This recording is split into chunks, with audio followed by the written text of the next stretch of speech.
पंचतंत्र की कहानी। ब्राह्मण का उपहार।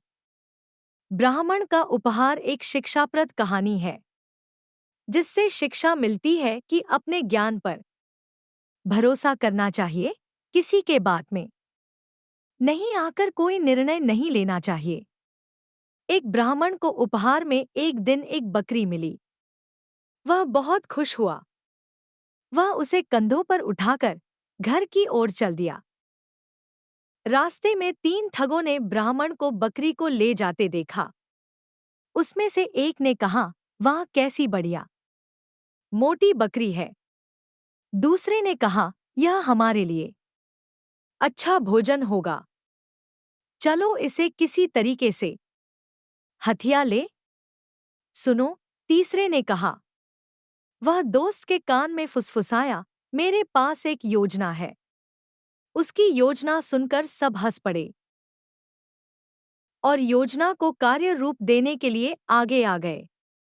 जब ब्राह्मण सड़क से जा रहा था तो एक ठग पास जाकर बोला, श्रीमान उस कुत्ते को कंधे पर खकर क्यों ले जा रहे हैं? मैं हैरान हूं कि ब्राह्मण ऐसा कैसे कर सकता है। कुत्ता, ब्राह्मण गुस्से में चिल्लाया, यह बकरी है जो मुझे उपहार में मिली है। ठग ने जवाब दिया, महाशय गुस्सा न हो, मैंने तो वही कहा जो देखा, कृपया माफ करें। ठग माफी मांगकर चला गया।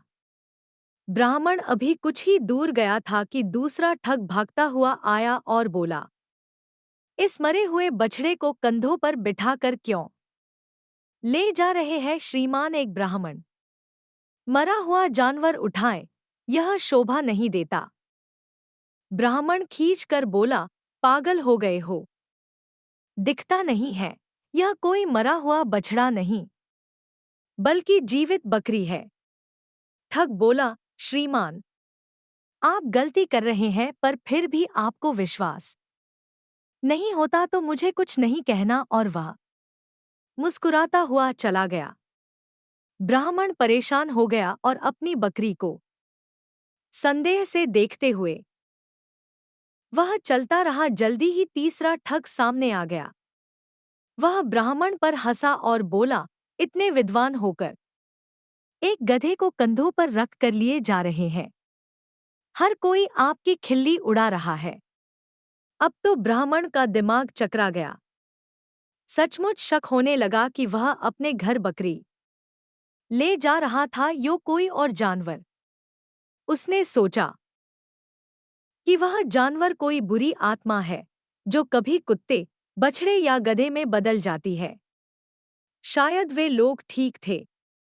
उसने डरकर बकरी को कंधे से उतार फेंका और घर की ओर सरपट भागने लगा। तीनों ठग ब्राह्मण पर हंसने लगे। वे खुश थे, उनकी तरकीब काम कर गई थी।